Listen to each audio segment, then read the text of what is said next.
नमस्कार दोस्तों, स्वागत है आपका एसएससी बाय अंकित में।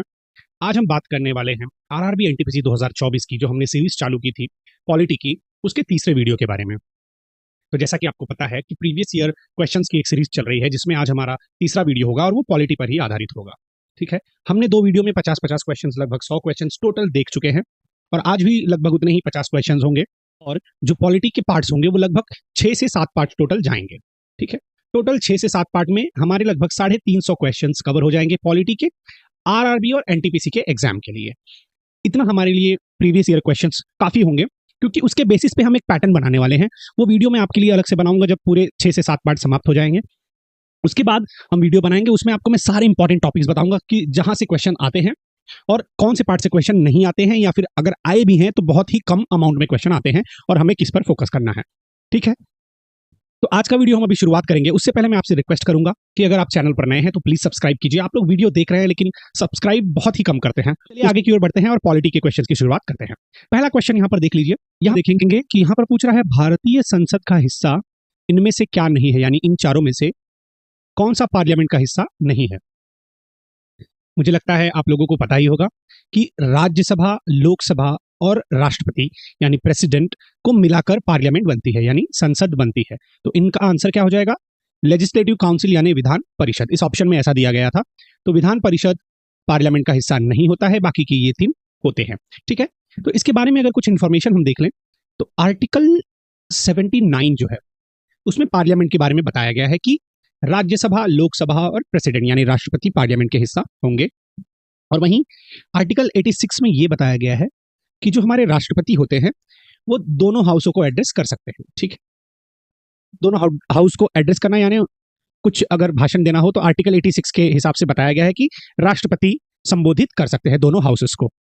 ठीक है, इतना इसके लिए इंफॉर्मेशन काफी होगी। आगे के क्वेश्चन की ओर बढ़ें तो यहां पर देखिए पूछा गया है कि वर्तमान परिसर के पहले भारत का सर्वोच्च न्यायालय किस स्थान पर कार्य करता था, यानी करंट में जहां पर है कौन, सुप्रीम कोर्ट, उससे पहले कहां पर हुआ करता था। ठीक है, क्वेश्चन लगता है समझ में आ गया होगा। ऊपर अब रेड कलर में जो दिया है वो डेट और टाइम देख सकते हैं, एग्जाम में कब, कौन से दिन पर और किस टाइम पर ये क्वेश्चन पूछा गया था, यानी किस सेशन में ये क्वेश्चन पूछा गया था। ठीक है, इसका आंसर देख लीजिए कि पहले संसद भवन यानी पार्लियामेंट हाउस में क्या हुआ करता था, सुप्रीम कोर्ट हुआ करता था। ठीक है, अगर इसके बारे में अगर हम आर्टिकल की बात करें तो आर्टिकल 130 जो है वो हमें क्या बताता है कि जो भारत का सुप्रीम कोर्ट है यानी सर्वोच्च न्यायालय है वो दिल्ली में काम करेगा, दिल्ली में काम करेगा। लेकिन वहीं जो चीफ जस्टिस ऑफ इंडिया है, चीफ जस्टिस क्या होते हैं, जो सर्वोच्च न्यायाधीश हैं, वो अगर राष्ट्रपति की अनुमति ले यानी प्रेसिडेंट की अनुमति ले तो कहीं और भी इसे शिफ्ट किया जा सकता है, यानी कहीं और भी सुप्रीम कोर्ट को चलाया जा सकता है। ये इसका एक्सप्लेनेशन हो जाएगा कि आर्टिकल 130 में इसके बारे में बताया गया है। और पहले सुप्रीम कोर्ट जहां अभी दिल्ली में है उसके पहले कहां पर था, पार्लियामेंट हाउस में हुआ करता था। और अगर आपसे ऐसा क्वेश्चन पूछा जाए कि क्या भारत का सुप्रीम कोर्ट केवल दिल्ली से ही कार्य कर सकता है और कहीं से नहीं, तो ऐसा नहीं है। अभी फिलहाल में वो दिल्ली में कार्य कर रहा है, लेकिन अगर चीफ जस्टिस ऑफ इंडिया यानी सर्वोच्च न्यायाधीश अगर चाहे तो प्रेसिडेंट यानी राष्ट्रपति की अनुमति से उसे दूसरे लोकेशन पर भी शिफ्ट कर सकते हैं। ओके, नेक्स्ट क्वेश्चन देखिए कि इसमें पूछा गया है कि कौन सा अनुच्छेद केंद्रीय बजट यानी जो एनुअल फाइनेंशियल स्टेटमेंट होता है, बजट जिसे कहा जाता है। एक्चुअली बजट जो है ऐसा हमारे संविधान में मेंशन कहीं नहीं किया गया है। यहाँ पर एनुअल फाइनेंशियल स्टेटमेंट यानी क्या वार्षिक वित्तीय वितरण के बारे में बताया गया है, बजट डायरेक्टली नहीं लिखा गया है। तो ये जो है वार्षिक वित्तीय वितरण या एनुअल फाइनेंशियल स्टेटमेंट, ये इनमें से किस आर्टिकल में बताया गया है। ओके, आंसर देखिए इसका हो जाएगा आर्टिकल 112 में बताया गया है। ठीक है, यहां पर जो अगर हम देखना चाहें तो जो बजट है ना, इसके बारे में मैंने पूरा डिटेल जो स्टैटिक इंफॉर्मेशन होती है वो मेरा एक वीडियो है 2024 का बजट जब मैंने बताया है, ऐसा बजट हिंदी में लिखा हुआ है और 2024 लिखा हुआ है, उसमें मैंने इसकी स्टैटिक डिटेल काफी अच्छे से बताई हुई है। ठीक है, तो वहां पर आप जाकर देख लेना। इसमें मैं इसलिए नहीं बता रहा हूं क्योंकि काफी लंबा वीडियो हो जाएगा तो फिर लोग देखते नहीं है, क्योंकि टाइम देखकर लोग फिर वीडियो ही नहीं ओपन करते हैं। ठीक है, इसलिए आप उसमें जाकर देखेंगे ना, काफी अच्छे से उसका मैंने एक्सप्लेनेशन दिया हुआ है कि कब से बजट स्टार्ट हुआ था, 1 फरवरी से कब से स्टार्ट हुआ, कब से डिजिटल बजट पेश किया जाने लगा, वगैरह वगैरह बहुत सारी चीज़ें चेंज हुई हैं। तो वो सारी चीज़ें मैंने आपको बताई है। किसने सबसे ज़्यादा बार बजट पेश किया है, ये सारी चीज़ें, बहुत सारी चीज़ें क्वेश्चन के फॉर्म में भी पूछी है मैंने वहाँ पर, और एक स्टैटिक इन्फॉर्मेशन भी आपको दी है। ठीक है, तो आगे की ओर बढ़ेंगे। इसका आंसर आपको देख लिया होगा आपने, आर्टिकल 112 में केंद्रीय बजट के बारे में यानी एनुअल फाइनेंशियल स्टेटमेंट के बारे में बताया गया है। आगे की ओर बढ़ते हैं। देखिए यहाँ पर पूछा गया है कि निम्नलिखित में से किस अनुच्छेद में यह प्रावधान किया गया है कि एक अंतरराज्य यानी इंटर स्टेट काउंसिल बनाई जाए राष्ट्रपति के ऑर्डर पर। ठीक है, तो इसका आंसर देख लीजिए कि आर्टिकल 263 में यह बताया गया है कि एक इंटर स्टेट काउंसिल बनाई जाएगी जो क्या करेगी, पॉलिसी रिलेटेड जो कंसर्न्स होते हैं, यानी कोई पॉलिसी अगर बनानी है, उससे रिलेटेड जो भी एडवाइस वगैरह होगी, एडवाइजेस जो होती हैं, वो क्या करेगी, सेंट्रल और स्टेट गवर्नमेंट को बताएगी। यानी एक ऐसी कमेटी बनाई जाएगी, एक काउंसिल बनाया जाएगा। आर्टिकल 263 के तहत ये बताया गया है कि जो कोई पॉलिसी अगर बनानी है तो उसमें केंद्र सरकार और राज्य सरकार को वो एडवाइस दे सकती है। ठीक है, ये इस इंटर स्टेट काउंसिल का काम होता है। ओके, और ये 263 नंबर आर्टिकल में बताया गया है। ठीक है, नेक्स्ट क्वेश्चन की ओर बढ़े। यहां पर यह बताया गया है कि इनमें से, यानी ये जो 4 पोजीशन दी हुई हैं, इनमें से किसके खिलाफ महाभियोग यानी इंग्लिश में वही कहें तो इम्पीचमेंट का प्रोसेस नहीं चलाया जा सकता है। इम्पीचमेंट आप सभी को पता ही होगा क्या होता है। किसी के पद पर से किसी को निकालने के लिए जो प्रोसेस चलाया जाता है उसे इम्पीचमेंट कहा जाता है। तो इनमें से, इन चारों में से किसे इम्पीच करके नहीं हटाया जा सकता है, तो उसका ऑप्शन हो जाएगा ऑप्शन सी, प्रधानमंत्री को। ठीक है, राष्ट्रपति को पता ही है, आर्टिकल 61 में बताया गया है इनका इम्पीचमेंट, महाभियोग की प्रक्रिया चलाई जा सकती है। वाइस प्रेसिडेंट यानी उपराष्ट्रपति, आर्टिकल 67 में इनके बारे में बताया गया है कि इनको भी इम्पीच किया जा सकता है। वहीं चीफ जस्टिस ऑफ इंडिया यानी जो भारत के मुख्य न्यायाधीश हैं, उनका आर्टिकल 124 क्लॉज 4 में बताया गया है कि चीफ जस्टिस ऑफ इंडिया को भी हटाया जा सकता है। कैसे हटाया जा सकता है, इम्पीचमेंट करके। और भी बहुत सारे प्रोसेस हैं, क्या क्या होता है वो जब मैं आपको अलग से पॉलिटी बताऊंगा, इंपॉर्टेंट टॉपिक्स बताऊंगा, और उन टॉपिक्स को जब मैं कवर करूंगा तो आपको ये सारी चीजें मैं अलग से बताऊंगा। ठीक है, तो यहाँ पर क्वेश्चन का आंसर हो जाएगा प्राइम मिनिस्टर। आप सभी को पता है प्राइम मिनिस्टर मेजॉरिटी से बनते हैं, एमपीज होते हैं, वो सपोर्ट करते हैं कि ये हमारा लीडर ऑफ हाउस रहेगा, तो उसे प्राइम मिनिस्टर, राष्ट्रपति बनाते हैं। ठीक है, और उनको हटाने के लिए सेम चीज वही है कि अगर उनके पास नंबर्स नहीं होते, मेजॉरिटी नहीं होती है, तो वो हट जाते हैं। उनके लिए कोई इंपीचमेंट का प्रोसेस नहीं चलाया जाता है।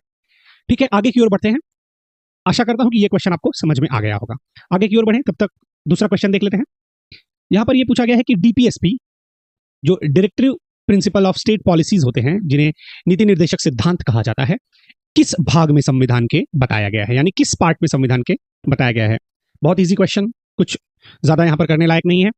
पार्ट नंबर 4 में इसके बारे में बताया गया है। अगर वही मैं आपसे पूछ लूं कि आर्टिकल क्या होगा डीपीएसपी का, तो वो होता है आर्टिकल 36 से लेकर 51 तक। आर्टिकल अनुच्छेद 56 से 51 तक में नीति निर्देशक सिद्धांत यानी directive principle of state policy के बारे में बताया गया है। ओके, आगे की ओर बढ़ते हैं। नेक्स्ट क्वेश्चन देखिए, 2020 तक। अब यहां पर देखिए 2020 तक ही क्यों पूछ रहा है, क्योंकि ये उस समय का एग्जाम है ना।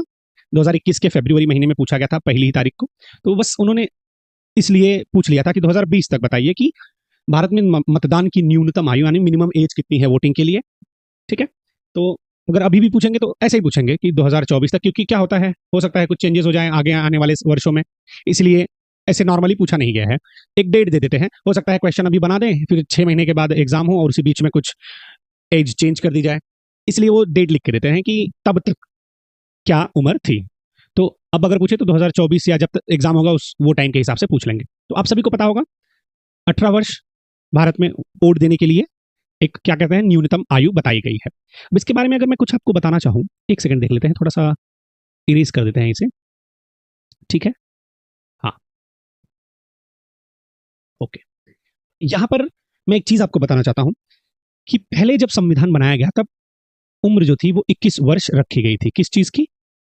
वोट करने की, यानी मतदान करने की आयु 21 वर्ष रखी गई थी। लेकिन इसे 61st यानी 61वां जो अमेंडमेंट होता है, अमेंडमेंट जिसे संशोधन भी कहा जाता है हिंदी में। देखिए मैं दोनों भाषाओं में लिखते हुए चलता हूं ताकि दोनों ही भाषाओं के विद्यार्थियों को कोई तकलीफ ना हो। कहीं पर हो सकता है कुछ चूक जाता हो, लेकिन मैं ऑप्शंस में भी आप देखेंगे, अब यहाँ पर तो नंबर है तो यहाँ पे हिंदी में लिखने की कोई आवश्यकता नहीं है, लेकिन जहां पर जरूरत होती है मैं वहां पर हिंदी में भी ऑप्शन लिखते हुए चलता। ठीक है, तो माफ करना, 61वां जो अमेंडमेंट हुआ था 1989 में, तब क्या था, 21 वर्ष की आयु होती थी और 61वें में उसे 18 वर्ष कर दिया गया था कि 18 वर्ष कर दिया गया था कि क्या करेंगे अब से, यानी 1989 से जो भी इलेक्शन होंगे उसमें 18 वर्ष तक की आयु के लोगों को वोट देने का अधिकार मिल जाएगा। ठीक है, अब ये अमेंडमेंट कौन से आर्टिकल में किया होगा? आर्टिकल 326 में। अब ये सारी चीजें आपको देखिए नोट करने वाली हैं, इसमें से ही 3 क्वेश्चन बन जाते हैं कि 61वां अमेंडमेंट क्या बताता है, आर्टिकल 326 में किसके बारे में बताया गया है, और एक क्वेश्चन तो यहां पर ऑलरेडी दिया हुआ है। एक क्वेश्चन ये भी बन सकता है डायरेक्टली कि कौन से वर्ष में 61वां अमेंडमेंट हुआ था।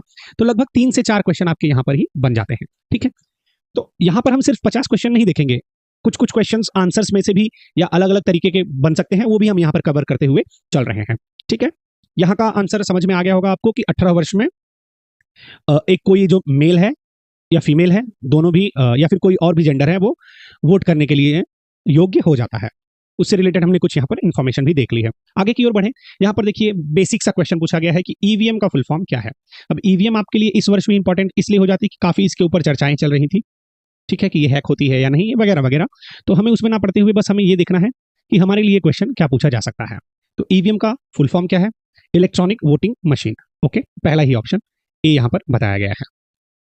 ओके, यहाँ पर देखिए एक चीज है ना कि पिछला जो मैंने वीडियो बनाया था उसमें नोटा से रिलेटेड भी चीजें पूछी गई थी, तो नोटा को भी मैंने एक्सप्लेन किया था कि ये कब लाया गया था और कब राज्यसभा में इसे लाया गया, कौन सी राज्य में वोटिंग हुई थी तो पहली बार नोटा को इलेक्ट्रॉनिक वोटिंग मशीन में डाला गया था। ठीक है, वहीं पे अगर आज हम ईवीएम की अगर बात कर लें तो पहली बार एज हम कह सकते हैं एक्सपेरिमेंट के रूप में इलेक्शन कमीशन ऑफ इंडिया ने केरला का एक कॉन्स्टिट्यूएंसी है परवूर, हो सकता है मैं नाम थोड़ा सा गलत प्रोनाउंस कर रहा हूं, परवूर करके, यहां पर लगभग 50 बूथ पे ईवीएम लगाया गया था एज अ एक्सपेरिमेंट। ठीक है, एज अ एक्सपेरिमेंट इनको लगा के चेक किया गया था। ये वर्ष कौन सा था? 1982, 1982 में, यानी सोचिए पहली बार ईवीएम यूज किया गया था 50 बूथ पे एज अ एक्सपेरिमेंट। और क्या हुआ था, इसको फिर 2004 में ईवीएम लोकसभा का जो इलेक्शन होता है वहां पर पहली बार इसे यूज किया गया था। ठीक है, तो एक्सपेरिमेंट बेस पर पूरा इलेक्शन नहीं किया गया था, सिर्फ 50 बूथ पर केरल के परवूर में ईवीएम इस्तेमाल की गई थी। लेकिन अगर लोकसभा में पूछा जाए तो पहली बार ईवीएम कहां यूज की गई थी? लोकसभा में वर्ष 2004 में। कहां पर क्या मतलब, ऑल ओवर कंट्री ही यूज की गई होगी, इसलिए वर्ष 2004 में लोकसभा के इलेक्शन में पहली बार ईवीएम यूज की गई थी। ठीक है, ये इन्फॉर्मेशन आपके लिए इतनी काफी है। नोटा से रिलेटेड जो भी इन्फॉर्मेशन है वो मैंने आपको पिछले वाली वीडियो में ऑलरेडी बता दी हुई है। आगे की ओर बढ़ते हैं। यहां पर क्वेश्चन देखिए कि किस अनुच्छेद में panchayat and local body governments यानी स्थानीय निकाय सरकारों के लिए प्रावधान बताया गया है, कि कौन से आर्टिकल में इन सब का मेंशन किया गया है? आर्टिकल 243 में। ओके, अभी एक हमने आर्टिकल देखा था 263, कंफ्यूज नहीं होना है, वहां पे इंटर स्टेट काउंसिल के बारे में बताया गया था। ठीक है, तो 263 और 243, इसमें कंफ्यूजन ना हो इसलिए इसे मैं यहीं क्लियर करते हुए चल रहा हूं। नेक्स्ट क्वेश्चन देखेंगे कि भारत का संविधान का कौन सा अनुच्छेद उपाधियों के उन्मूलन, उपाधि यानी कोई टाइटल्स नहीं ले सकते हैं आप, ठीक है, उसके लिए मना करता है? सिंपल सा क्वेश्चन है, आर्टिकल 18 बताता है। इतना आप लोगों को समझ में आ गया होगा, इसमें ज्यादा कुछ बताने लायक है नहीं क्योंकि सिंपल सिंपल डायरेक्टली आर्टिकल से क्वेश्चन पूछ लिए जा रहे हैं। नेक्स्ट की ओर बढ़े, यहां पर देखिए भारत का संविधान का कौन सा अनुच्छेद सार्वभौमिक या वयस्क मताधिकार का प्रावधान यानी यूनिवर्सल एडल्ट सफरेज यानी वोटिंग से रिलेटेड है? अभी देखिए मैंने आपको एक क्वेश्चन बताया था जहां पर 21 से एज घटाकर 18 कर दी गई थी वोटिंग की, तो उसमें मैंने आपको बताया था कि कौन से आर्टिकल में संशोधन किया गया था, यानी कौन से अनुच्छेद में, तो वो कौन सा था? आर्टिकल 326 था। तो वही यहां पर भी आंसर क्या हो जाएगा? आर्टिकल 326 में हमें वोटिंग के बारे में बताया गया है। ठीक है, सिंपल सा क्वेश्चन। आगे की ओर बढ़ते हैं। ये एक थोड़ा सा ट्रिकी क्वेश्चन है, ट्रिकी नहीं, इसे मैं इसलिए ट्रिकी बोल रहा हूं क्योंकि इसमें बहुत सारी चीजें मैं आपको बताने वाला हूं, तो उससे बहुत सारे क्वेश्चंस बनाए जा सकते हैं कि भारत का संविधान तैयार करने में कुल कितना समय लगा था, कितना टाइम लगा था, इसके बारे में ये क्वेश्चन है। पहला ही ऑप्शन है 2 साल 11 महीने 17 दिन। इसे एज इट इज आपको याद रखना है क्यों? क्योंकि देखिए एग्जाम में पूछा है, पूरा ऑप्शन में भी दिया हुआ है। तो इसके बारे में अगर हम कुछ इन्फॉर्मेशन देखना चाहें तो हम ये देख सकते हैं कि पहला एक टाइमलाइन हम देख लेते हैं। टाइमलाइन ये देख लेते हैं कि कॉन्स्टिट्यूएंट असेंबली जो बनी थी वहां पर जो कुछ बड़े बड़े इवेंट्स थे, माफ कीजिए, बड़े बड़े जो इवेंट्स थे वो कैसे कैसे हुए हैं। तो पहले अगर हम देखें तो पहला क्या हुआ था, 6 दिसंबर 1946 को क्या हुआ था, फॉर्मेशन हुआ था किसका, फॉर्मेशन हुआ था कॉन्स्टिट्यूएंट असेंबली का। माफ कीजिए, कुछ तो भी गड़बड़ हो रहा है, कॉन्स्टिट्यूएंट असेंबली का। ठीक है, कॉन्स्टिट्यूएंट असेंबली बनाई गई थी। दूसरा 9 दिसंबर यानी 9 तारीख को क्या हुआ था, 1946 में ही पहली बार मीटिंग हुई थी। तो यहां पर देखिए ये क्वेश्चन बन सकता है कि पहली मीटिंग जो कॉन्स्टिट्यूएंट असेंबली बनाई गई थी यानी संविधान सभा जो बनाई गई थी उसकी पहली मीटिंग कब हुई थी, 9 दिसंबर 1946 को हुई थी। ये क्वेश्चन यहां पर हो जाएगा। और उसी से रिलेटेड अगर क्वेश्चन पूछा जाए तो कहां पर मिले थे, तो सेंट्रल हॉल में। आज जो सेंट्रल हॉल कहा जाता है, पुराना वाला जो पार्लियामेंट है, उसके सेंट्रल हॉल में पहली बार मीटिंग हुई थी। तीसरा अगर इंपॉर्टेंट चीज मैं आपको बोलूं कि पहले स्पीकर कौन थे यहां पर जिन्होंने पहली बार भाषण दिया था, जेबी कृपलानी। ठीक है, फर्स्ट स्पीकर कह सकते हो आप। दूसरा चीज, टेम्पररी जो प्रेसिडेंट जो थे वो कौन थे, सच्चिदानंद सिन्हा जी। ठीक है, ये एक क्वेश्चन आपके लिए इंपॉर्टेंट हो सकता है। पहले स्पीकर जेबी कृपलानी, टेम्पररी प्रेसिडेंट सच्चिदानंद सिन्हा, ये हो गए। अगली टाइमलाइन अगर हम देखें, चौथा इंपॉर्टेंट पॉइंट, 11 दिसंबर 1946 को ही पहले प्रेसिडेंट फुल टाइम, यहां पर टेम्पररी प्रेसिडेंट थे, पहले प्रेसिडेंट फुल टाइम कौन बने, सभी को पता है, डॉक्टर राजेंद्र प्रसाद। ठीक है, अब यहां पर मैं जो लिख रहा हूं हो सकता है आपको समझ में ना आए, तो जो मैं बोल रहा हूं उससे भी आप अपने लिए स्वयं नोट्स बना सकते हैं। पांचवा पॉइंट हम देख लेते हैं, यहां पर क्या बोला गया है। इंपॉर्टेंट पॉइंट क्या हो सकता है कि H.C. मुखर्जी जो थे, मुखर्जी जो जी थे वो फर्स्ट उपाध्यक्ष थे, वाइस प्रेसिडेंट थे। ओके, और वहीं उनके साथ ही B.N. राव जो थे वो लीगल एडवाइजर थे, लीगल एडवाइजर। ओके, याद करते हुए आपको चलना है। अब यहां पर देख लीजिए कि 13 दिसंबर 1946 को ही क्या हुआ था, ऑब्जेक्टिव रेजोल्यूशन लाया गया था। किसके द्वारा लाया गया था, ये क्वेश्चन भी पूछा जाता है। ऑब्जेक्टिव रेजोल्यूशन किसने लाया था, तो वो पंडित जवाहरलाल नेहरू जी थे। ठीक है, पंडित जवाहरलाल नेहरू जी ने ऑब्जेक्टिव रेजोल्यूशन लाया था 13 दिसंबर को, और वही रेजोल्यूशन जो था वो 22 जैन 1947 को अडॉप्ट कर लिया गया था। रेजोल्यूशन मतलब पास कर दिया गया था। ठीक है, फिर 22 जुलाई 1947 को क्या हुआ था, नेशनल फ्लैग वगैरह अडॉप्ट किया गया था, नेशनल फ्लैग को अडॉप्ट किया था। और वहीं 15 अगस्त 1947 को तो बताने की भी जरूरत नहीं है, इंडिपेंडेंस हो गया था। ठीक है, आगे की ओर एक और देख लेते हैं, माफ करना 10वां पॉइंट अगर मैं देखूं तो 29 अगस्त 1947 को ड्राफ्टिंग कमेटी बनाई गई थी। ड्राफ्टिंग कमेटी, आपको सभी को पता है कि ड्राफ्टिंग कमेटी के हेड कौन थे, नहीं पता है तो ढूंढिए और कमेंट करके मुझे आंसर उसका बताइए। ठीक है, टोटल ड्राफ्टिंग कमेटी में कितने मेंबर थे, 7 मेंबर थे, उन सबके नाम आपको पता होने चाहिए। ओके, ये थोड़ी सी टाइमलाइन थी, कुछ और चीजें रह गई हैं टाइमलाइन में है, उसे मैं ऊपर वाले थोड़े इरेज करके आपको बताता हूँ। मैंने डिलीट किया और सारा ही डिलीट हो गया है, तो चलिए कोई बात नहीं, आपने मुझे लग रहा है अगर नहीं लिखा है तो पॉज करके पिछले वाले सेकंड पे लिख लेना, और लिख लिया है तो कोई बात नहीं। तो हम कहाँ तक पहुंचे थे, 29 अगस्त 1947 क्या किया था, ड्राफ्टिंग कमेटी बना दी गई थी। उसके बाद क्या होता है, 26 नवंबर 1949 को संविधान अडॉप्ट कर लिया जाता है, और वहीं 24 जनवरी को क्या होता है, 1950 को लास्ट मीटिंग होती है किसकी, संविधान सभा की, और 26 जनवरी 1950 को संविधान लागू कर दिया जाता है। ठीक है, लागू कर दिया जाता है। ये एक छोटी सी टाइमलाइन है, अगर आप ये सब अच्छे से याद रखेंगे तो इनमें से भी 1-2 क्वेश्चंस बन सकते हैं। और मेन चीज जो मैं आपको बताना चाहता हूं कि इस संविधान सभा में टोटल 389 मेंबर्स थे, लेकिन जब विभाजन हो गया तो भारत के लिए 299 मेंबर्स रह गए थे। ओके, और उन 299 में से भी 15 जो थी वो महिलाएं थी, फीमेल थी, और बाकी के बचे कितने, 284 पुरुष थे यानी मेल थे।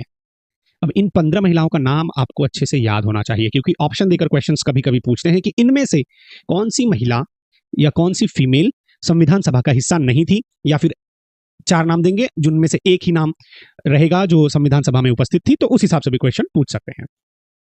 ठीक है, इसके लिए टोटल खर्चा अगर मैं बोलूं, टोटल खर्चा संविधान बनाने के लिए 64 लाख रुपए का आया था। जब हम एक बार अगर देख ही रहे हैं कि संविधान सभा से रिलेटेड क्वेश्चन, तो ये सारी चीजें भी देख लेते हैं। ठीक है, ये सारी चीजें इंपॉर्टेंट आपके लिए हो जाएंगी। टोटल इसका आंसर हमने देख ही लिया था। ओके, आगे की ओर बढ़ते हैं और नेक्स्ट क्वेश्चन देखते हैं कि इनमें से कौन सा अनुच्छेद ये बताता है कि राज्य की सार्वजनिक सेवाओं में न्यायपालिका को कार्यपालिका से अलग करने के लिए कदम उठाएगा।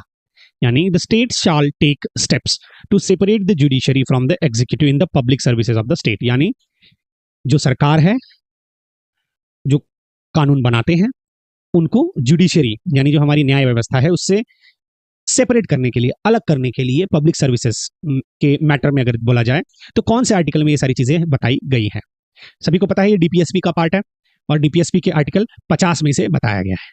ठीक है, आर्टिकल 50 में सिंपल सा क्वेश्चन कौन से आर्टिकल में पूछा गया, तो इसमें ज्यादा डिटेल में जाने की जरूरत नहीं है।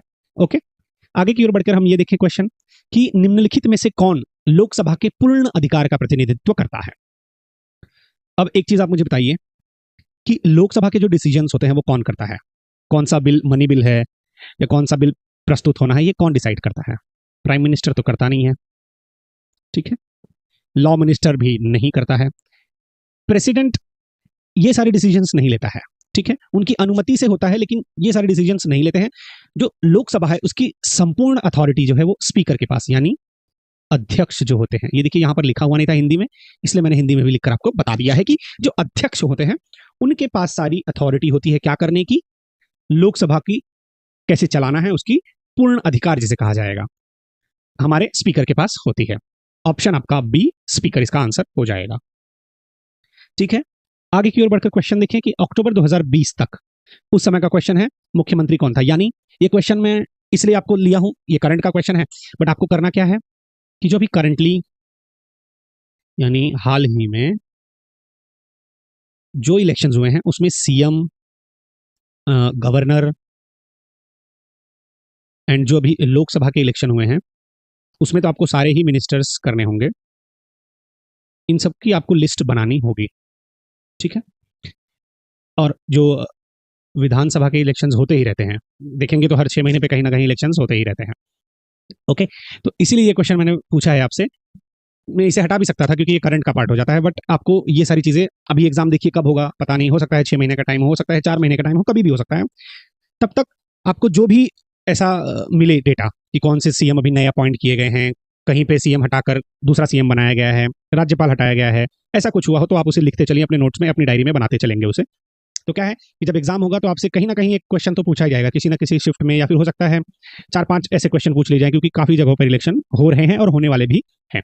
ठीक है, इसका आंसर क्या हो जाएगा, प्रमोद सावंत जी को बनाया गया है, तब बनाया गया था गोवा का मुख्यमंत्री। ओके, नेक्स्ट क्वेश्चन देखिए, इनमें से किस अनुच्छेद में समानता यानी इक्वालिटी की अवधारणा निहित है। अब यहां पर अगर इंग्लिश में पढ़ूं कि concept of equality is enshrined in which article. तो इक्वालिटी सबको पता ही है, आर्टिकल कहां से कहां तक चलती है हमारी, 14 से लेकर 18 तक। ठीक है, तो आंसर इसका क्या हो जाएगा, आर्टिकल 14। ये जो फंडामेंटल राइट्स के आर्टिकल है ना, इसे आपको रट लेना है। 14 से कितने हैं, 22, फिर आपका 23 और 24, फिर आपका हो जाएगा 25 और 28, फिर आपका हो जाएगा 29 और 30। ये देखिए इसे भूलना नहीं है। ये पहला इक्वालिटी का है, दूसरा जो 19 से 22 है वो फ्रीडम का है, फिर आपका 23-24 जो है वो एक्सप्लॉयटेशन के अगेंस्ट है, 25 और 28 जो है वो रिलीजियस है, और 29 और 30 जो है वो कल्चरल है। ठीक है, ये यहाँ पर 5 हैं, यहाँ पर 4 हैं, फिर 2 हैं, फिर 4 हैं, फिर 2 हैं, 4 2 4 2 नंबर हो गए और पहला 5 है। ये नंबर याद रखेंगे तो क्या है कि जो बाइफर्केशन है आर्टिकल कभी कभी मिस हो जाता है ना, कि यहाँ से यहाँ तक कितना है, यहाँ से यहाँ तक कितना है, वो भूल नहीं पाएंगे आप। ओके, ठीक है, नेक्स्ट क्वेश्चन देखिए क्या है। क्वेश्चन में देखिए ये पूछा है कि केंद्र सरकार के खातों के संबंध में यानी यूनियन गवर्नमेंट के अकाउंट से संबंध में कौन सी पोजीशन होती है, यानी इन सब की जो देख रेख करता है, इनका जो स्क्रूटनी करता है अकाउंट्स वगैरह की यूनियन गवर्नमेंट की, वो कौन सी पोजीशन होती है। ठीक है, सभी को पता है, नाम से ही पता चल जाएगा कि कंट्रोलर एंड ऑडिटर जनरल, जिसे हिंदी में भारत के नियंत्रण और महालेखा परीक्षक कहा जाता है। ठीक है, इसका आंसर हो जाएगा ऑप्शन ए। अब इनका वर्णन किस आर्टिकल में किया गया है, तो वो आर्टिकल है आर्टिकल 148, 148 आर्टिकल में इनके बारे में बताया गया है। चलिए इस क्वेश्चन में देखिए क्या बताया गया है, यानी क्या पूछा गया है कि इनमें से कौन, इन चारों में से कौन होगा ऐसा जो आर्टिकल 78 के तहत जो काउंसिल ऑफ मिनिस्टर्स के डिसीजंस होते हैं या सारे डिसीजंस जो होते हैं वो राष्ट्रपति को सूचित करेगा। ठीक है, जो डिसीजंस लिए गए होंगे वो कौन ऐसा व्यक्ति होगा इन चारों में से, या कौन सी ऐसी पोजीशन है जो राष्ट्रपति को इन सारी चीजों के बारे में बताएगा। तो वो कौन हो सकता है, क्या वो मिनिस्टर ऑफ पार्लियामेंट अफेयर होगा यानी संसदीय कार्य मंत्री होगा, या कानून और न्याय मंत्री होगा, या प्रधानमंत्री होंगे, या गृह मंत्री होंगे। तो इसका आंसर हो जाएगा प्रधानमंत्री। क्या करते हैं, जो भी काउंसिल ऑफ मिनिस्टर्स के डिसीजंस होते हैं वो राष्ट्रपति को सूचित करते हैं कि ये हमारा निर्णय है। ठीक है, वो उसे किस आर्टिकल में बताया गया है, आर्टिकल 78 में उसके बारे में जानकारी दी गई है। ठीक है, नेक्स्ट चलिए आगे देखते हैं। लोकसभा का पहला आम चुनाव, बहुत बार ये क्वेश्चन पूछ चुके हैं, 1951-52 में हुआ है, पहले भी ये क्वेश्चन पूछा जा चुका है, तो इसमें ज्यादा कुछ इंपॉर्टेंट है नहीं। आगे की और देखते हैं। यहाँ पर क्वेश्चन पूछा गया है कि 2017 में जो जीएसटी लाया गया था वो किस मंत्रालय ने प्रकाशित किया था, पूछा है यहाँ। प्रकाशित किया था, किसने किया था प्रकाशित, ministry of law and justice ने। Okay, GST ministry of law and justice ने इसे पब्लिश किया था। ओके, नेक्स्ट क्वेश्चन, कौन सरकारी विधेयक पेश करता है। सरकारी विधेयक यानी गवर्नमेंट बिल जो होता है। अब देखिए, जो गवर्नमेंट बिल होगा, एक बेसिक लॉजिक सी बात है कि गवर्नमेंट बिल जो गवर्नमेंट का हिस्सा होगा वही कर सकता है, राइट। कोई ऑर्डिनरी एमपी इसे नहीं कर सकता। तो यहां पर देखिए, प्राइम मिनिस्टर, संसदीय कार्य मंत्री, मंत्री सदस्य के किसी भी सदन में मंत्री, या सरकार में शामिल पार्टी के सांसद। अब इनमें से ऑप्शन देखिए क्या हो जाएगा। यहां प्रधानमंत्री ऑप्शन में नहीं देना चाहिए था, वो भी कर ही सकते हैं। Minister in any house of the parliament, minister यानी मिनिस्टर क्या होता है, मंत्री जो होता है वो सरकार का पार्ट होता है, तो वो किसी भी सदन में देखिए वो बिल इंट्रोड्यूस कर सकता है। अब एमपी अगर सिर्फ पार्टी में शामिल है, यानी जैसे फॉर एग्जांपल देखिए कि जैसे बीजेपी का एमपी है लेकिन वो सरकार का पार्ट नहीं है, राइट, वो मंत्री नहीं है, तो वो अगर कोई बिल इंट्रोड्यूस करना चाहे तो उसे गवर्नमेंट बिल नहीं कहेंगे, उसे गवर्नमेंट बिल नहीं कहेंगे, उसे प्राइवेट मेंबर्स बिल कहेंगे। ठीक है, उसे प्राइवेट मेंबर बिल कहेंगे। तो यहां पर मंत्री जो है किसी भी हाउस में सरकारी विधेयक को पेश कर सकता है। ठीक है, गवर्नमेंट बिल वो इंट्रोड्यूस कर सकता है। यहां पर इस ऑप्शन के बारे में हमें थोड़ा सोचना पड़ेगा, ये ऑप्शन यहां पर नहीं होना चाहिए था। ओके, ठीक है, आंसर देख लीजिए, ministry in any house of the parliament. ठीक, नेक्स्ट चलिए देखते हैं, प्रथम अध्यक्ष कौन बने थे। प्रथम अध्यक्ष यानी लोकसभा का स्पीकर जो था, पहला स्पीकर कौन था, जीवी मावलानकर। ये बहुत बारी क्वेश्चन पूछ चुका है तो इसमें ज्यादा कुछ बताने लायक है नहीं। आगे की ओर बढ़ते हैं। यहां पर देखिए पूछा गया है कि भारत संविधान के गणतांत्रिक होने का कारण क्या है। ठीक, यहां से हमें चुनना है, हैज नो हेरिडिटरी एलिमेंट्स यानी इसमें कोई वंशानुगत तत्व नहीं है, यह एकल नागरिकता की अनुमति देता है, it allows for a single citizenship, यह स्वतंत्र न्यायपालिका का प्रावधान करता है, इसमें संसदीय प्रणाली की सरकार है, parliamentary system of the government है, और इंडिपेंडेंट जुडिशरी है। देखिए, गणतांत्रिक होना, इन सारी जो चीजें हैं इससे रिलेटेड नहीं है। गणतंत्र होने का मतलब क्या है कि यहां पर कोई वंशानुगत तत्व नहीं है, यानी क्या, कोई वंश के हिसाब से यहाँ का हेड डिसाइड नहीं होता है। एक प्रॉपर इलेक्शन होता है, एक प्रॉपर प्रोसेस होती है, उससे क्या होता है, यहाँ का हेड डिसाइड होता है। जैसे पीएम हो गए, इनफैक्ट राष्ट्रपति भी जो होता है वो इलेक्ट करके ही बनाया जाता है। तो इसे आप ऐसे समझिए कि जो सुपर 30 मूवी का डायलॉग है कि राजा का बेटा राजा नहीं बनेगा, राजा वही बनेगा जो काबिल होगा। अब ये कितना हमारे गणतंत्र के हिसाब से सत्य है, परंतु संविधान ने अधिकार हमें दिया है कि हम अपना नेता चूज कर सकते हैं, हम अपना लीडर चूज कर सकते हैं। सुपर 30 में तो बोला गया था कि जो काबिल होगा वही बनेगा। अब पता नहीं ये कितना सत्य होता है, लेकिन हमारे कॉन्स्टिट्यूशन ने इतना फ्यूचर देख लिया है, इतने फ्यूचर के हिसाब से मतलब वो बनाया गया है कि इलेक्शन के बेसिस पे ही यहाँ पर नेता चुना जाएगा। ठीक है, वंशानुगत यानी जो मोनार्की होती है ना, मोनार्की क्या होती है, पहले राजा का बेटा फिर से किंग बनेगा, प्रिंस रहेगा, फिर किंग होगा, जैसे इंग्लैंड में होता है, तो वैसा यहाँ पर नहीं है, ठीक है। इसी को गणतांत्रिक होने का हम एक प्रूफ मान सकते हैं कि कोई वंशानुगत तत्व यहाँ पर नहीं है। ऑप्शन ए इसका करेक्ट आंसर हो जाएगा। नेक्स्ट देखिए, परमाणु ऊर्जा विभाग किसके प्रशासन के अधीन है? तो ये परमाणु ऊर्जा विभाग जो होता है वो हमेशा प्रधानमंत्री के अधीन ही होता है। ऑप्शन ए हमें याद रख लेना है। ओके, नेक्स्ट क्वेश्चन, भारतीय संसद का उच्च सदन कौन सा है? उच्च सदन यानी अपर हाउस जो होता है, अपर हाउस राज्यसभा को कहा जाता है, लोअर हाउस जो है वो लोकसभा को कहते हैं, ठीक है।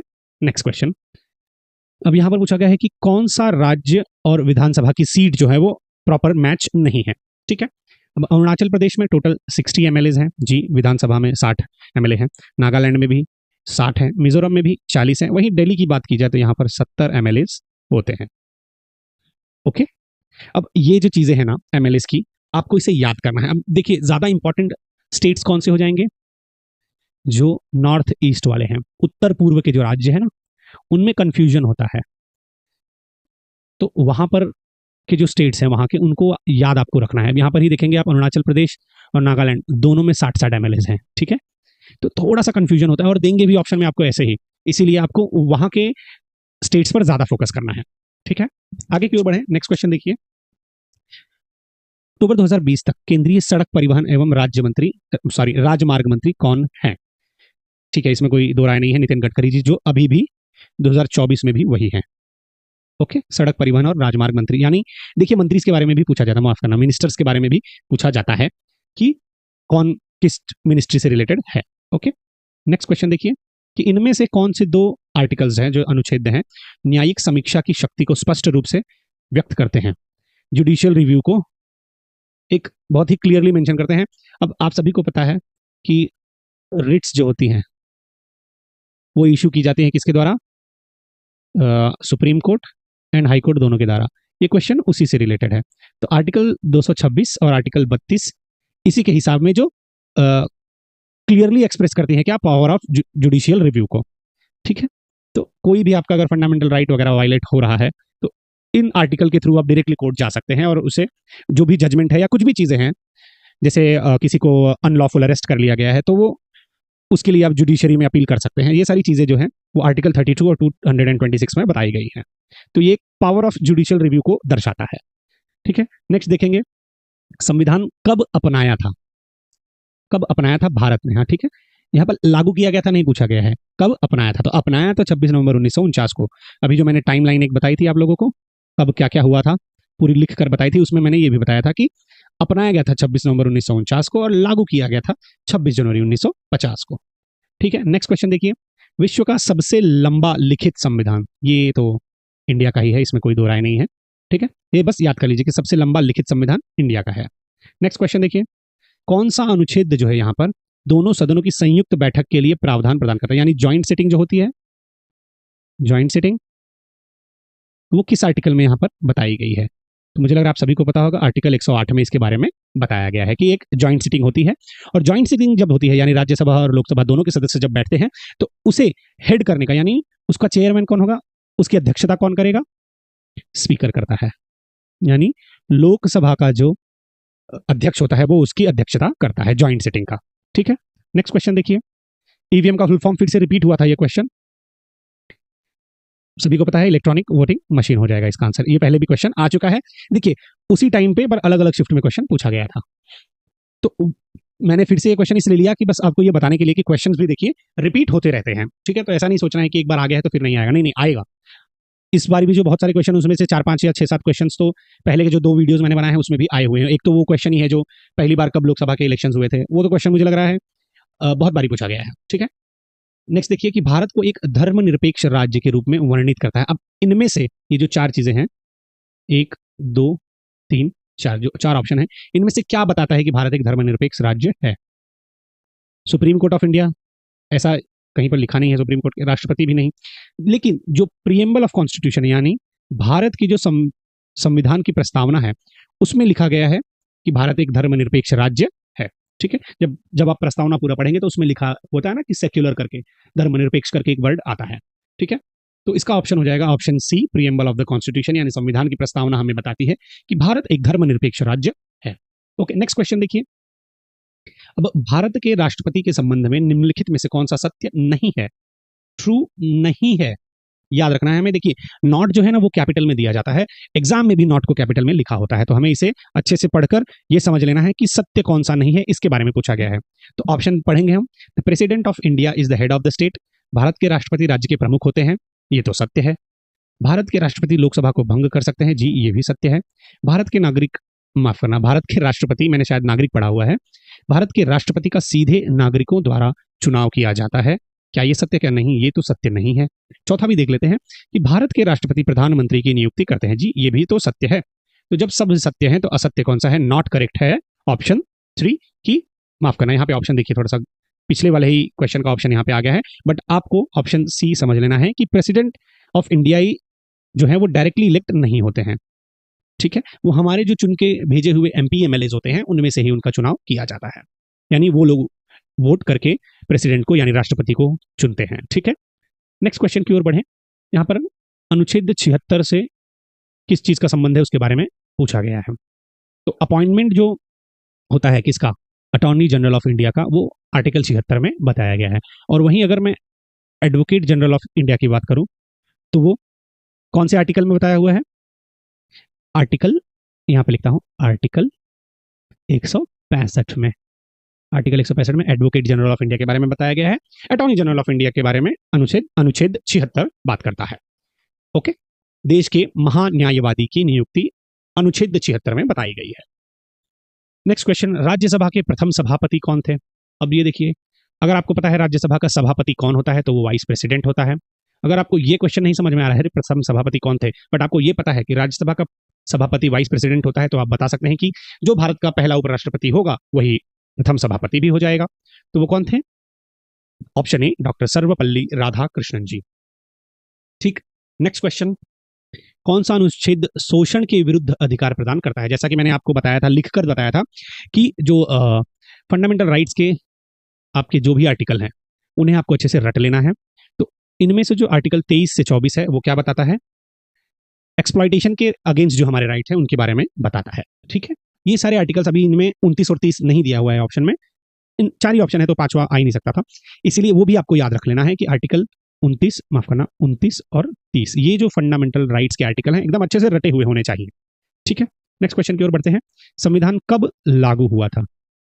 ठीक है, अपनाया था, एक क्वेश्चन आ ही गया था, लागू कब हुआ होगा बताइए? 1950 में, ठीक है। 26 नवंबर 1949 को अपनाया था, अडॉप्ट किया था, और 26 जनवरी 1950 को लागू कर दिया गया है। ठीक, इन दोनों में फर्क है, लागू करना और अपनाना। ये क्वेश्चन आप ऐसे पढ़ेंगे और उसके हिसाब से आप आंसर देंगे, क्योंकि ऑप्शन में दोनों डेट्स होंगे, ठीक है, कंफ्यूज करने के लिए। नेक्स्ट क्वेश्चन देखिए, अब यहां पर एक थोड़ा सा टेक्निकल क्वेश्चन कह सकते हैं। तो जो सीआरपीसी होता है, क्रिमिनल प्रोसीजर कोड होता है, जिसे अब हटा दिया गया है, उसकी जगह पर भारतीय न्याय संहिता ला दी गई है, जिसे शॉर्टकट में बीएनएस कहते हैं, जिसे अभी 2024 में ही लागू किया गया है। तो ये उसके पहले जो लॉज थे यानी सीआरपीसी, उसके हिसाब से जब असेंबली यानी बहुत लोगों को एक साथ जुटना, यानी 4 से अधिक लोग जो जुटते हैं कहीं पर, उसे प्रतिबंधित किया जाता था। तो उसे कौन से सेक्शन के द्वारा प्रतिबंधित किया जाता था? जो मजिस्ट्रेट होता है वो क्या करता है कि जो ज्यादा लोग होंगे, 4 से ज्यादा लोग एक जगह इकट्ठा नहीं हो सकते, उसके लिए एक सीआरपीसी में धारा बताई गई है। तो वो धारा कौन सी होती है? सभी को पता है, धारा 144 लागू हो जाती है तो ज्यादा लोग एक जगह इकट्ठा नहीं हो पाते हैं। लेकिन अब क्या किया गया है, जो नया, ये क्वेश्चन पहले का है 2021 का, तो इसीलिए सीआरपीसी के हिसाब से क्वेश्चन पूछा गया था, तो इसका आंसर 144 हो जाएगा। लेकिन अगर बीएनएस के हिसाब से पूछा जाए, भारतीय न्याय संहिता, उसमें कौन सी धारा है जो 4 से अधिक लोगों को जमा होने से प्रतिबंधित कर देती है? तो वो हो जाएगी 189, ठीक है। अब 144 जो धारा है वो बदल चुकी है, वो 189 में जा चुकी है, नया जो भारतीय न्याय संहिता आई है उसमें, ठीक है। 1 जुलाई 2024 को इसे पारित किया गया था, बीएनएस को। ओके, नेक्स्ट देख लेते हैं। 1950 के भारत के संविधान में कितने मौलिक अधिकार निहित थे? मौलिक अधिकार यानी फंडामेंटल राइट्स टोटल 7 थे, लेकिन अब वो 6 हो गए हैं। क्यों? क्योंकि राइट टू प्रॉपर्टी जो था, यानी संपत्ति का अधिकार जिसे कहा जाता है, संपत्ति का अधिकार, उसे आपके मौलिक अधिकारों से हटा दिया गया है। ठीक है, उसे आर्टिकल 300A में डाल दिया गया है और इसे कानूनी अधिकार, लीगल राइट बना दिया गया है। तो ये फंडामेंटल राइट यानी मौलिक अधिकार नहीं रह गया है। ओके, आर्टिकल 31 में पहले ये हुआ करता था, वहां से इसे हटाकर 300 में ए में डाल दिया गया है। ओके, नेक्स्ट क्वेश्चन है कि जो एनुअल फाइनेंशियल स्टेटमेंट बजट होता है वो कौन से आर्टिकल में बताया गया है। ये क्वेश्चन हमने पहले देखा हुआ है, आर्टिकल 112 में इसके बारे में बताया गया है। एक्चुअली बजट वर्ड जो है वो कहीं भी कॉन्स्टिट्यूशन में मेंशन नहीं किया गया है, एनुअल फाइनेंशियल स्टेटमेंट ही इसे बताया गया है, यानी वार्षिक वित्तीय वितरण बताया गया है। ठीक है, नेक्स्ट क्वेश्चन यहां पर देख लीजिए कि 2019 में किसी राज्य में 5 उप मुख्यमंत्री बनाए गए थे। बाप रे बाप, 5 उप मुख्यमंत्री बनाए गए थे। तो वो कौन सा राज्य था?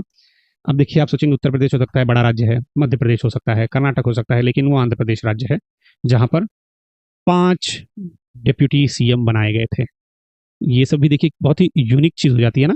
मुझे नहीं लगता आज तक कभी भी कहीं पे 5 डिप्यूटी सीएम बनाए गए होंगे। तो ये एक आपके लिए यूनिक फैक्ट था। ऐसे ही यूनिक फैक्ट जहां पर रहेंगे वो क्वेश्चन आपको पूछे जा सकते हैं। वहीं छत्तीसगढ़ में भी 2 उप मुख्यमंत्री बनाए गए हैं।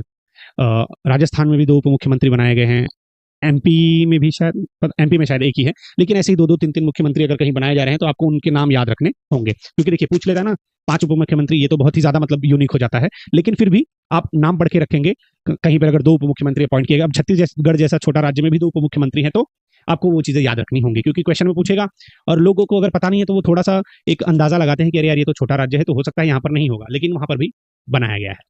ओके, आगे की ओर बढ़े, नेक्स्ट क्वेश्चन देखिए। तो 1946 में संविधान सभा के उपाध्यक्ष के रूप में किसे चुना गया था?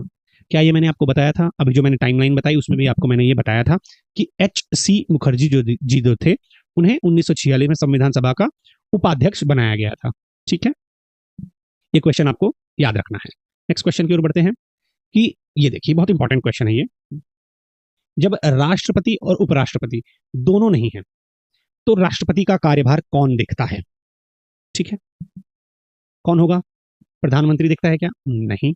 Governor of the largest state of India, यानी भारत के सबसे बड़े जो राज्य है उसका जो गवर्नर होगा वो क्या राष्ट्रपति का काम देखता है क्या? नहीं। स्पीकर ऑफ लोकसभा क्या? नहीं। भारत के मुख्य न्यायाधीश जो होते हैं वो अगर राष्ट्रपति और उपराष्ट्रपति दोनों नहीं है तो राष्ट्रपति की भूमिका निभाते हैं, चीफ जस्टिस ऑफ इंडिया। ठीक है, इसका ऑप्शन हो जाएगा ऑप्शन सी, भारत के मुख्य न्यायाधीश। नेक्स्ट क्वेश्चन की ओर बढ़े तो यहां पर पूछा गया है कि जो सदन होते हैं, यानी जो सेशंस होते हैं संसद के, पार्लियामेंट के, तो 2 सदनों के बीच मैक्सिमम टाइम कितना होना चाहिए? एक सदन है ये एक सदन हो रहा है, इन दोनों के बीच लगभग 6 महीने से ज्यादा का टाइम नहीं होना चाहिए। ठीक है, 6 महीने में दोनों सदन होने चाहिए। जैसे फॉर एग्जाम्पल अगर जो मॉनसून सेशन है वो अगर अगस्त तक हुआ है तो अगला सेशन उसके 6 महीने यानी जनवरी फरवरी तक होना चाहिए। ओके, ऐसा नहीं है कि फिर अगला सेशन हम मिलेंगे चलो अप्रैल में, मई में या जून में, नहीं, ऐसे नहीं चलेगा। विद इन 6 मंथ्स 2 सदन होने चाहिए। यहाँ पर ऑप्शन हो जाएगा आपका ऑप्शन सी, 6 मंथ्स आंसर हो जाएगा। ठीक है, तो ये आज के हमारे वीडियो का लास्ट क्वेश्चन था। आई होप कि आपको क्वेश्चंस समझ में आए होंगे, उनके आंसर भी समझ में आए होंगे। कुछ ऑप्शंस कुछ इन्फॉर्मेशन मैंने आपको दी है इन्हीं क्वेश्चन से रिलेटेड, ताकि और भी क्वेश्चंस बनाए जा सके। ठीक है, अब नेक्स्ट पार्ट में लेकर आऊंगा आपके लिए पॉलिटी का 2019 के पूछे गए क्वेश्चंस, पार्ट 4 रहेगा। और भी एसएससी सीजीएल का मेंस एग्जाम आने वाला है, उसके लिए भी जो पिछली बार मेंस में क्वेश्चन पूछे गए थे उसका एक मैं वीडियो आपके लिए लेकर आने वाला हूं। तो बने रहिएगा मेरे साथ, और अगर आपको ये वीडियो पसंद आया है तो लाइक कीजिएगा, और अगर आप चैनल पर नए हैं तो प्लीज सब्सक्राइब कीजिए, क्योंकि लोग वीडियो देखकर सब्सक्राइब नहीं कर रहे हैं। ठीक है, तो प्लीज सब्सक्राइब कीजिए, इसका पीडीएफ आपको मेरे टेलीग्राम चैनल पर मिल जाएगा। ठीक है, मिलेंगे आपसे नेक्स्ट वीडियो में, तब तक के लिए धन्यवाद।